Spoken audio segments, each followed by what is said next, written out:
Mga kababayan, mga katambay, kamusta po? Si Kamanong po, nagbabalik na naman po muli para po magkomento po sa inyo dito po sa Tambayan Makabayan. Magandang umaga po muna sa inyo, tanghali, hapon, gabi at madaling araw po sa ating lahat. Sana po nasa maayos po tayong kalagayan. Umpisa na po natin mga tambay, magkomentuhan na po tayo. Ito po, talagang hindi po yata magpapadaig mga kababayan dahil sa issue po ng korupsyon ay nasasangkot na po lahat. Ang Kongreso, ang Senado, ang Malacanang, ang Presidential Son, may mga issue ng korupsyon. Ngayon, magpapadaig po ba? Pati ang First Lady, mga tambay, na may issue po ng pulburon sa LA, sa United States, mga tambay. Kailan lang? Hindi po ba? Putok na putok po na may namatay pa na asawa na kanyang sekretary sa Malacanang. Hindi po ba?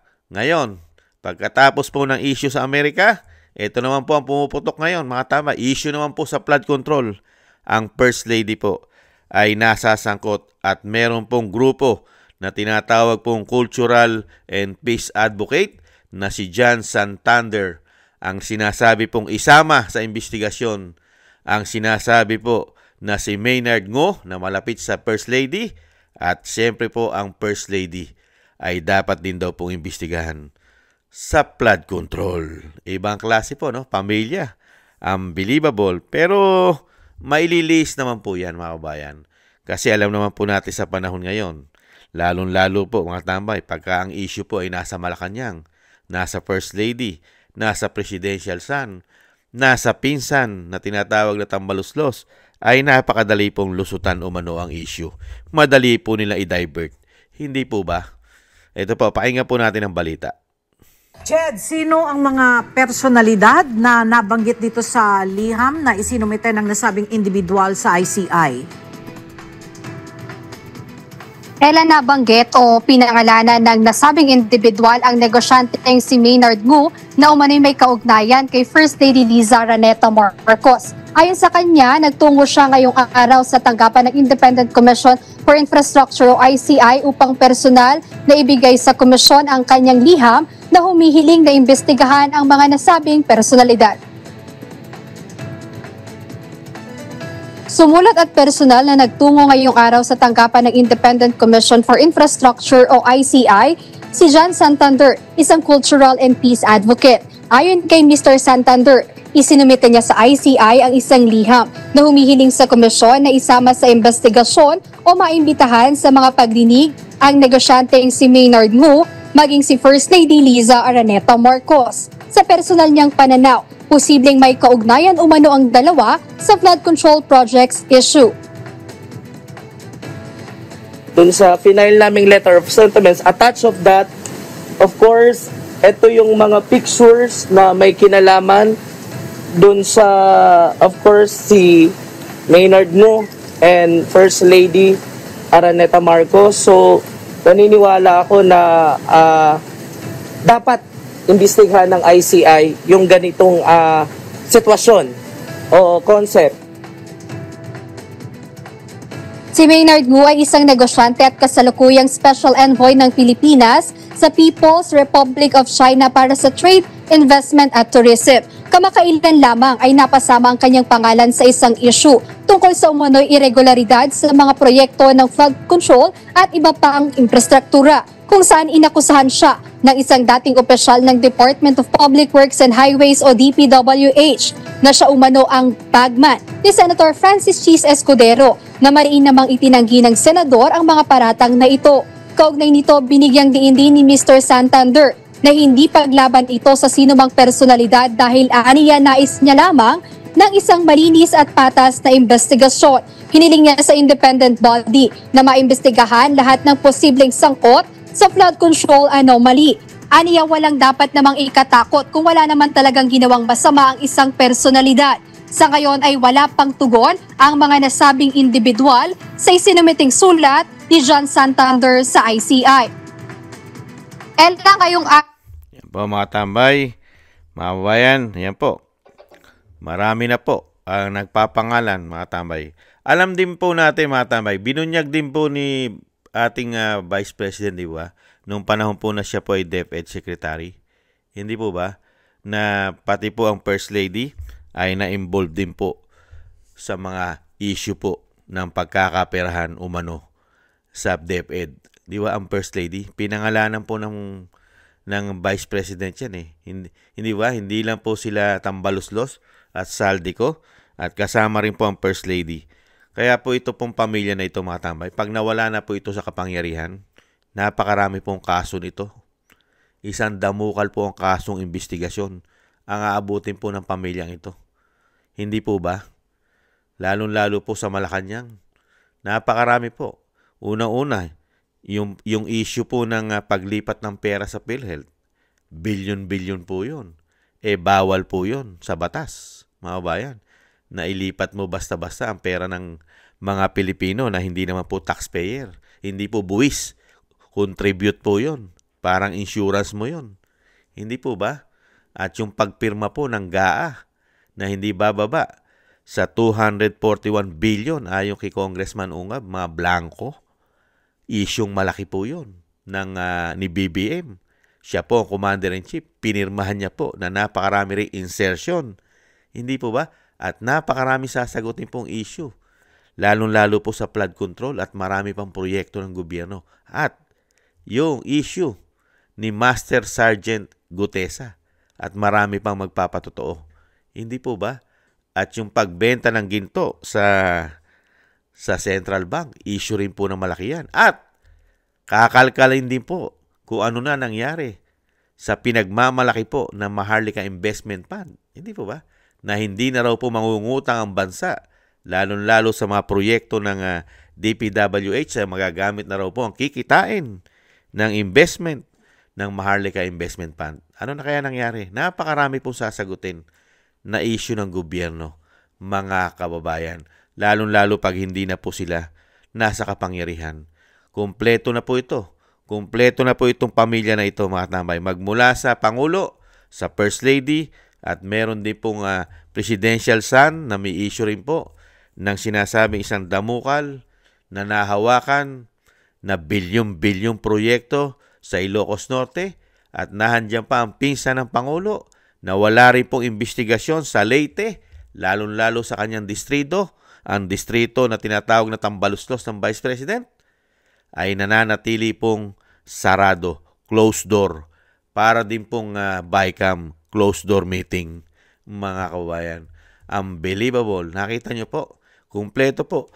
Excuse me po. Hindi lang po pulburon ang issue ng pamilyang ito. Hindi lang po pulburon. Pati po korupsyon issue ring malaki sa kanila. Grabe, no? Itong pamilya na ito, tinatawag po napakaraming kayamanan ito. Marami raw pong pera ito itong pamilya na ito. Ang Marcos, Araneta, Romualdez. Pero magtataka ka. Sa dami na ng kayamanan daw nila, pero ang issue nila puro pagnanakaw. Puro pagnanakaw sa pera ng bayan. Nakita niyo po ang mga issue? Kung hindi po pulburon at coke, pera, pagnanakaw, nasasangkot sa mga anomalya ng korupsyon, ghost project. Katulad po to ni negosyanteng si Maynard Ngu, ay malapit na malapit po ito sa First Lady. Ayon po rito sa nakikiusap na sana raw po isama sa investigasyon ayon kay Jan Santander ng Cultural and Peace Advocate. Unbelievable. Mangyayari lang po yan Jan Santander pagka po ang pangulo na po ng Pilipinas ay ang Vice President. Sigurado po yan. Kaya Santander, sigurado na magiging maayos at napakarami investigasyon at open to the public ang investigasyon ang gagawin dyan ng Vice President. Kasi mismo ang Vice President ay napakaraming hawak na ebidensya sa mga yan. Hindi po ba? Pati ang First Lady ay tsak na merong hawak ng ebidensya ang First Lady. Kay Tambaluslos, kay Saldico na ginagamitan niya ng confidential fund para malaman niya ang mga korupsyon ng mga ito. Hindi po ba? Hindi ring malayo na pinaimbestigahan niya po lahat yan. At syempre alam naman po natin, ang Pangulong Marcos ay walang kaligtas-ligtas sa issue ng korupsyon na mahigit 3 taon. Hindi po ba? Dahil siya po ang may accountability dyan. Siya ang Commander-in-Chief at hawak niya ang mga departamento, lalo-lalo ang DPWH, na siya ang Commander-in-Chief. Hindi po ba? Kaya dito po mga tambay, nakita niyo po ang mga pinaggagawa sa atin. Ito po ang kanilang trabaho. Mag-aapat na taon na po. Malapit na pong matapos ang taon. Dinala po tayo sa ganitong programa nila. 3 taong isyong korupsyon, pamumulitika, pagpapabagsak sa mga kalaban daw nila para manatili sila sa kapangyarihan o mano. Puro pera ng taong bayan. Ibang klase. Ibang klaseng panunungkulan ito. Dinaig pa po lahat, halos ang presidenteng nagdaan. Ngayon lang tayo nakakita ng ganitong klaseng panunungkulan. Magmula umpisa hanggang tatapusin nila, puro korupsyon at pamumulitika ang binigay na trabaho sa Pilipino. Yan po ba ang babango muli? At ang Pilipinas ay magiging world class? Saan nagiging world class ang Pilipinas? Sa korupsyon, sa pulburon, sa coke, sa pagdami ng mga adiktus, kriminal, krimen, di ba? Mga pulburon lord, smuggler, masasamang tao, nandiyan pa ang grupo ng CPP, NP, NDF. Diyan ba magiging world class ang ating bansa? Sa korupsyon? First Lady, may issue ng korupsyon? Pangulo, anak, pinsan, at lahat halos ng kaalyado at mga departamento ng gobyerno. Halos lahat na po sila ay may issue po na korupsyon. Grabe. Grabe po ang dinanas po natin sa pamilyang ito. Sa lahing ito. Ibang klase po ang lahi nito. Talagang wala kang tulak kabigin, puro pasipa. Puro patadyak ang pwede mong gawin sa lahing ito, umano. Talagang kakaiba. Kakaiba po ang lahi nito. Ibang klaseng lingkod bayan po ang lahi nito, mga tambay. Mapupuri mo at pwede mo patayuan ng isang damukal na rebulto ang lahi na ito, mga tambay. Unbelievable. Bibigyan ka ng history. Napakaraming history ng lahi na ito. Mga kabayan, hindi po ba? Yung lahi nito, grabe. Nasa Guinness Book of Record ang lahi nito. Lalo-lalo po sa anomalya ng korupsyon, pagnanakaw. Hindi po ba? At pati ngayon, ang junior ay gumagawa po ng kanyang Guinness Book of Record. Number 1. Ang kauna-unahang Pangulo na nasangkot sa issue ng pulburon at coke. Ganon din ang asawa, ang First Lady, ay may issue rin ng pulburon at coke sa ibang bansa pa. Mga kabayan, nakita nyo po ang mga nakadikit? Sa First Lady, meron siyang isang secretary po, na nasangkot ang asawa na tsugi sa ibang bansa sa Amerika at nag-positive. Positive po sa pulburon at coke. Yung secretary po, yung asawa po, ay namatay. Nakita niyo po? Yung mga nakadikit sa First Lady, may issue ng pulburon, gumagamit. Pero nakadikit sa kanya. Ngayon, si Maynard Ngu naman, nakadikit na naman sa kanyang pangalan. At pera naman po ang issue. Pera, flood control, korupsyon ang issue. Nakita niyo po? Issue sa pulburon, nadidikit ang pangalan niya. Issue sa korupsyon, nadidikit din ang pangalan niya. Ibang klase po itong pamilya na ito, mga kabayan. Puro pera po. Puro pera ang nadidikit sa kanila. Kaya lang po, hindi basta-basta issue to. Nasasangkot ka sa proyekto?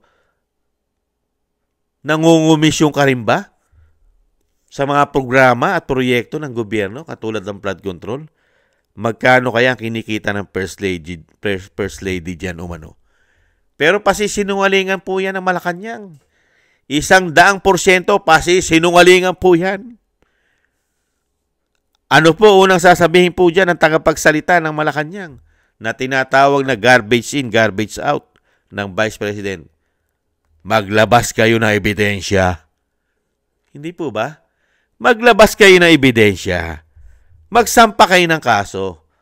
Pero ang sagot naman ni Kamanong, mag-intay ka lang. Mag-intay ka. Baka pati ikaw imbestigahan din pagka wala na kayo sa kapangyarihan. Kamukha ng ginagawa nyo sa pamilya Duterte. Kahit walang issue ng korupsyon, kahit hindi korap na politiko, pero grabe ang ginagawa nyo sa pamilya Duterte. Paano na pag wala kayo sa kapangyarihan? Sige nga. Paano na itong pamilyang ito? Yung pamilya ng dating Pangulong Duterte na walang issue na ganito karaming korupsyon, ay pilit nilang isinasabit, idinadawit sa issue ng korupsyon. Sila pa kaya? Kung Pangulo ng Vice President Sara Duterte, sa dami ng issue nyo ng korupsyon at nalalaman ng Vice President, saan kaya kayo pupulutin? Pupulutin kaya kayo sa Kangkungan? Sa Pusali? Sa Kumunoy? O sa Rehas? At maibabalik pa yata ang pera ng taong bayan na mga issue ng korupsyon sa inyo. Hindi kaya? Lalong-lalo na ang tinatawag na tambaluslos at saldiko. At ang majority ng mga congressman at majority ng senador. Hindi kaya? Kayang-kayang paimbestigahan ng Vice President yan. Dahil ano sabi ng Vice President? Kung ako lang ang presidente ng bansa, isang araw lang, mapapangalanan ko na ang mga demonyong yan umano. Ang mga magnanakaw sa gobyerno. Isang araw lang.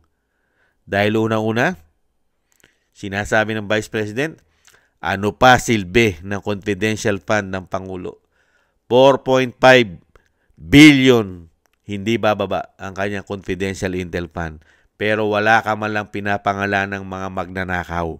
Kaya pala hirap na hirap magpangalan ang Pangulo ng mga magnanakaw, mga demonyong magnanakaw sa ating bansa, sa ating pera, sa pera ng taxpayer. Kaya pala, mga kabayan, mahihirapan ipangalanan. Bakit po? Unang-una, nasasangkot ang kanyang asawa sa flood control, ang kanyang anak, ang kanyang pinsan na dating speaker. Paano ka maglalabas ng pangalan?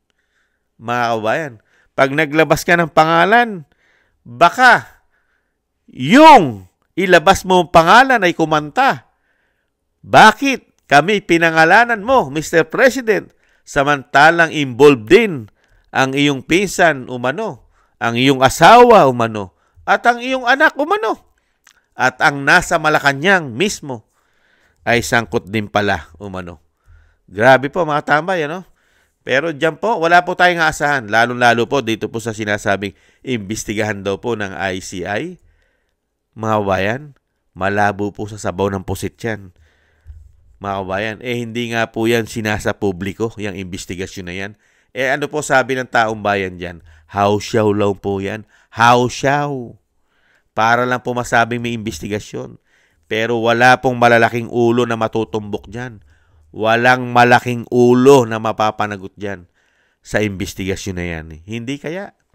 Mas maniniwala pa tayo kung ang mag-iimbestiga ay katulad nung ginawa ni Senator Marcoleta na gusto niyang tumbukin ang ulo at gustong palabasin ang pangalan ng malalaking isda at malalaking lolong o malalaking buhaya na sangkot sa flood control issue. Di po ba?